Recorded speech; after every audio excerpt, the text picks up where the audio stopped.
Hey, how you doing? I thought to do my video update this way. My shelter update this way. Go ahead, please. I'll go finish your food. Wear my mask. Who wants to see my ugly face, anyways? um, Cops came to the shelter today. 7 cop cars show up. Crisis unit and a nurse, a male nurse, to come for this young black guy that lives here. Well, my experience at this end of it was I was out in the smoke area. Black young man hops the fence, the smoke area, runs to the shelter. Staff says we're on lockdown, everybody has to go to the rooms. I stayed in the smoke area, of course. I want to see what's going on. You know, he's not a bad guy, you know. He's well mannered, he's quiet, he sticks to himself, he's got his own spirituality. He's a little bit eccentric in a way. You know, he's creative minded. He speaks different. He wouldn't harm anybody, he's very charming. He felt, from the information that reached my ears, he felt bullied by a group of black guys and one lady who thinks she's the Queen of Jamaica. They always sit in one table in the uh, eating area, and they like to pick on everybody and say nasty things about everybody, and they're actually prejudiced against white people. They don't volunteer to help their time or anything in there. They're just rude people, and they pick on people. So the information I get to my ear is that, you know, he's had enough of their mouth, you know, and picking on them and stuff. So he vented, said I was feeling, you know, vented, said I was feeling, uh, uttered that when he, you know, he wanted to kill him. So that's why the police were called.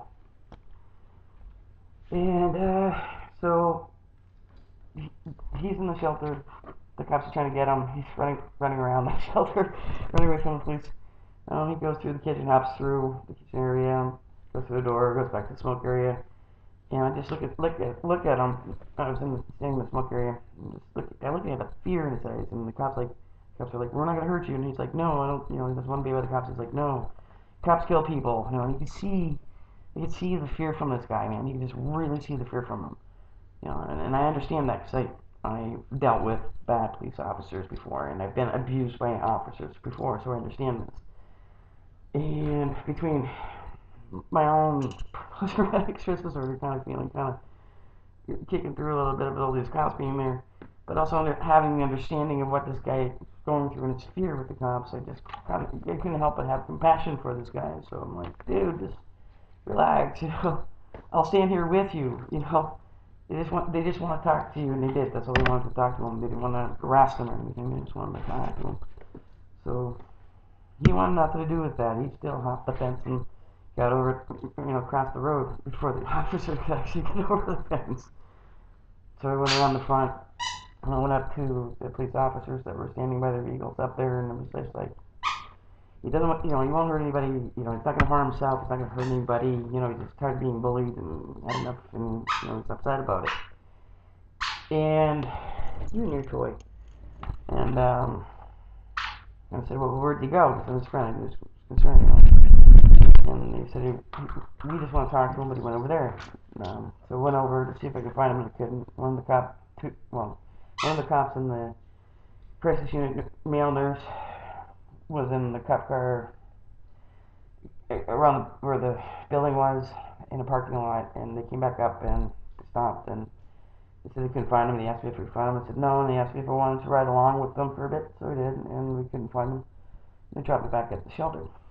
Later on, he hopped back. A few hours pass. He hops back over the fence. He runs through the shelter, goes to his room, and he basically just packs his stuff. Now, earlier I was handed a card from the crisis unit to give to him, and they just wanted me to give him the card so that he can call, so he feel, you know, he feel safe. Right? He'll feel safe. To talk on the phone just to give his side of the story, you know, say what happened, and that way they know what's going on, you know. But he didn't want to take the card from me, so he ripped it up and he went out the door. So I went to my room and took these out, and we had a playtime, and then we would come back to the shelter, and everything was on lockdown. The staff called the cops to come back and whatever, deal with him. And when on the way coming back to the shelter, like, okay, we're on lockdown, you can't go in. So we're back to the park of the diesel, and then headed back towards the shelter moments later.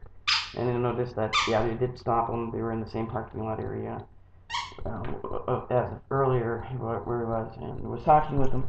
You know, all the staff went over there, and we're collectively talking up the two cops that were there. There's two cop cars there too. And I just waited across the street with Diesel. Diesel sat on the sidewalk and then lay down on the sidewalk. And when the staff came back to the shelter, I decided to go across the road because I am concerned about him. I care about him, and I didn't want him to go out himself. And I just wanted at least have my presence there so he knows that he's not alone. You know, he's not gonna be alone. And I asked the police officer if I could go over and get him a smoke, and he's like, "No, you gotta wait there. Wait a minute." And then he was allowed to come over and get him a smoke. And then he thanked me for my concern, and I want to know I'm his friend and stuff, and asked him if he was okay. And he said yeah, and that he was going with them, and I was going to get some help. So I think they're going to find him another place to stay and help him through it. So they were actually good and concerned that for his safety, which was good. So good came out of it, and he's not in any trouble. The police officer was just giving him some advice on how to handle things, and we're going to give him a ride somewhere. So that turned out good. The things that go through my head in experiences like this is how people handle these situations. In this case, it was a good thing. You know, the police officers were caring. There was a crisis unit and a crisis nurse. I still think that it should have been plainclothes officers that spoke with them instead of having this huge presence of uniformed officers. Because anybody that's post-traumatic stress disorder, from experiences with officers that have abused them, they're not going to be able to handle that kind of visual and the psychological stuff rolls in your head, you know. But okay. Now, as for humans in general with their fucking garbage ass, fucking yucky, loose lips, mouths, when they don't know something, they assume something. Yeah, it's poisonous, you know. The gossip and the bullshit. Stop it, you know. Stop it, people. What are you thinking? You don't know something about something or a situation, don't open your fucking mouth. It's just disgusting. Diesel, take it easy on that toy over there. You're gonna kill the damn thing. Um, that's all they do around here. They just gossip and assume. Like, what's your fucking problem, people? If you don't know something, keep your fucking mouth shut. I hate gossip. It's poison. It doesn't do any good. You don't know something about something, just shut up. And if it isn't your concern, why should you be involved? Or why should you listen to it? You know, the only reason why I had a concern because he's a friend of me. He was a friend to me. He's kind to Diesel, and Diesel liked him, and he gave Diesel a pet before he left. And Diesel jumps out of there, we'll give him a puppy hug and bump. And he came back over and repetted him before he left in the cop car. It's like, okay, in these situations, man, why gossip? Why open your big fucking mouth?